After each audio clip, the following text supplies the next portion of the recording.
Ooh, guys, we're going to close out Friday with maybe not the most fun one, but the most real thing. Ladies and gentlemen, KARE 11 News has investigated, and they have come through with a brand new thing. Disabled Minnesotans are abandoned amid the social services fraud crisis. A new KARE 11 investigation has pulled back the curtain on probably... I'm going to say this is probably the most heartbreaking part of the crisis that's unfolding with the fraud in Minnesota. Federal and state investigators are ramping up their crackdowns on the massive Medicaid fraud. In the state's most vulnerable residents, people with disabilities, are being left in the lurch. That's a nice way to put it. The report that we've gotten from them, it's revealed that as fraudulent care companies are vanishing to avoid prosecution, they aren't just taking taxpayer money with them. They're abandoning their clients entirely. They're leaving them with food, daily medical care, even like sometimes safe places to sleep. They just dump them.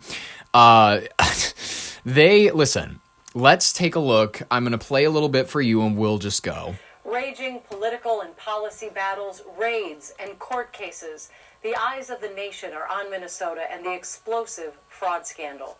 But lost in the chaos is the life and death impact on our state's most vulnerable. Here's investigative reporter AJ Legault with the latest in Housing Hustle, a Recovery Inc. investigation. It's cold in here. It's bitterly cold. It's Just before bitterly Christmas, cold. as movers empty out a St. Paul apartment. Myself and everybody that resides here is left on their own. Kelly Roja, along with her neighbors in this building, who all... Does anybody hear that? There's a dog. There's a dog that lived in the building below me. It's unfortunate, but like it's the loudest thing. Sometimes it goes off when I'm recording, and then I just have to shout louder than it. Yeah, I just have to shout louder than it. all have some degree of physical or mental disability, have been abandoned. Just left all alone. Their caregivers, a company called Ultimate Home Health Services that's supposed to provide daily help and oversight to everyone living here, are nowhere to be found. Basically vanished. The story behind the vanished caregivers involves a death. He's got rigor and validity, so he's been deceased for a long amount of time. A federal raid, exploding fraud claims. The breadth and depth of this fraud is breathtaking. Amid political finger-pointing stretching all the way to our nation's capital, where the case of Kelly's now MIA caregivers is in the congressional spotlight. Disabled man battling drug addiction under the care of a fraudulent full-time provider died because of neglect. It's a story that Kelly, fearing retaliation from the people she trusted with her care, originally asked KARE 11 to keep her name out of. But now, they vanished, and she's moving out. My story should be shared because I want to prevent from anyone else having to go through what I've been dealing with. It began months earlier with a question. I wonder if I'm a victim. Kelly invited KARE 11 inside her home to visit because she had a suspicion. It didn't dawn on me, until I started kind of hearing more stories about fraud. Kelly had seen KARE 11's reporting on the Housing Stabilization Services, or HSS program, resulting in raids and federal fraud charges. Her HSS worker found her this apartment where she was given a great deal. Her portion of the rent was just $60 per month. Jesus. And Ultimate Home Health Services covered the rest of the nearly $1,400 a month apartment. But to move in, she was told she had to apply for yet another Medicaid-funded program called Integrated Community Supports, or ICS. Let's just fucking do this, guys. Let's do it. Let's find another Democrat state where they have not caught everybody yet. Pack up and move. It's just like the old pioneer days when the feds would come to your campground and you and your other cowboys and cowgirls didn't want to live with the law yet. Very Red Dead 2. You pick up and move. And I think that we need to pick up and move west, guys, or east. Which is let's find Minnesota. They pulled the most taxes relative. You know what was second to it? California. I think California is going to be the next stop for all of these scam artists. Kelly didn't understand this arrangement was potentially an illegal kickback. This state bulletin specifically says an example of a potential kickback in ICS programs includes covering or paying a portion of a recipient's rent. Huh. I had no knowledge of what an ICS setting was. Overseen by DHS, the Minnesota Department of Human Services, ICS is designed to help adults with disabilities live more independently in their own apartment with one-to-one daily assistance for things like health, safety, wellness, and household management. But Kelly said the reality is far different. There are days where I get absolutely no service. Her support plan showed she was supposed to receive 9 in-person ICS service hours and 2 remote hours on average each day. Medicaid records show Ultimate Home Health Services billed taxpayers $375 every single day, claiming they were... And that's your money. If you live in the state of Minnesota, your money.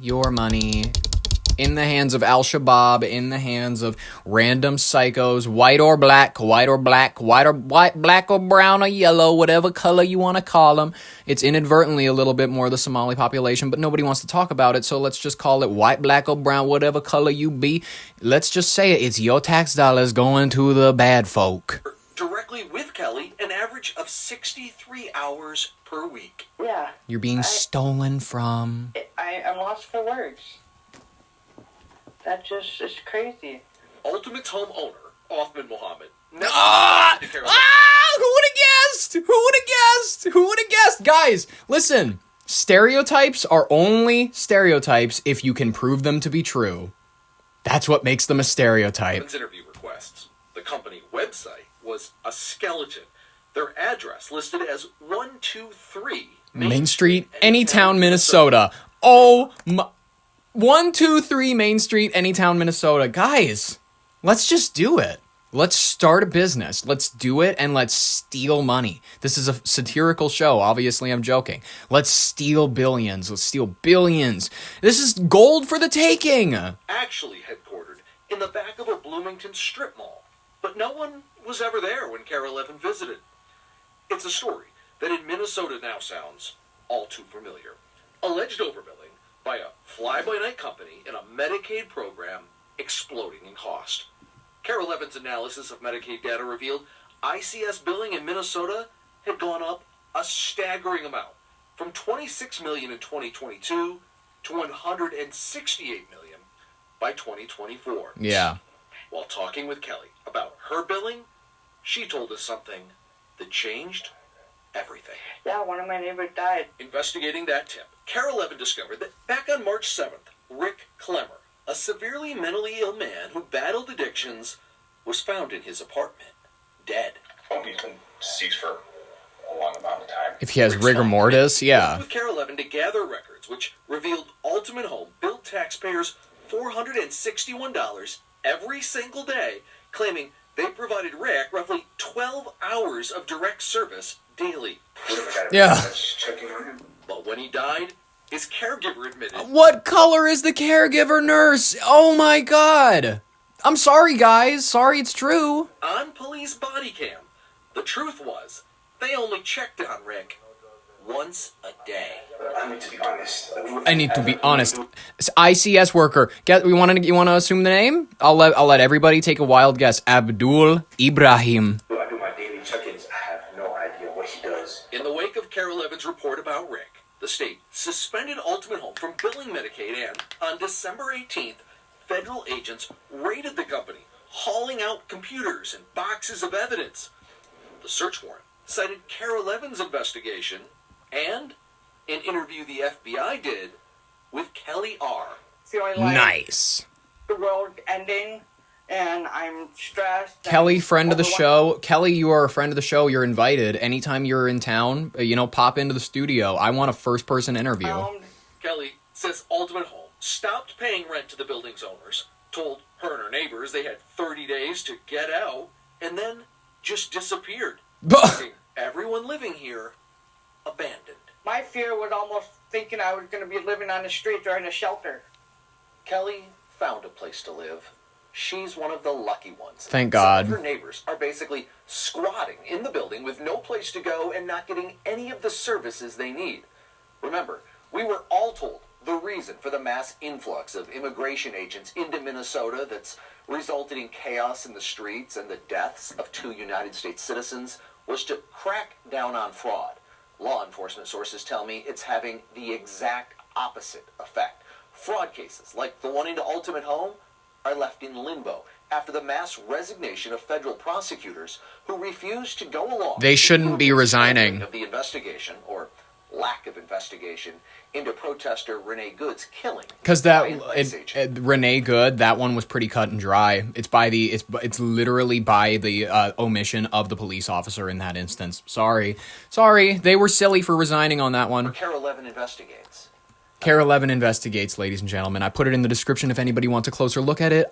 Listen, folks, it's going to keep getting sillier, as we all know. Let's keep following it, because ultimately life is a television show. Renee Good, it's like Ned Stark dying. It's not a real thing. It's kind of real, but it's not tangible. You'll go to the cities, you'll have a latte, and you'll stand over the place where she was shot, and you'll go, man, what a country. What a country. And then you'll proceed to go to a Dunkin'. You'll go to a nice Airbnb and you'll relax because, God damn it, still at the end of the day, most people's electricity is on and we're all doing pretty all right.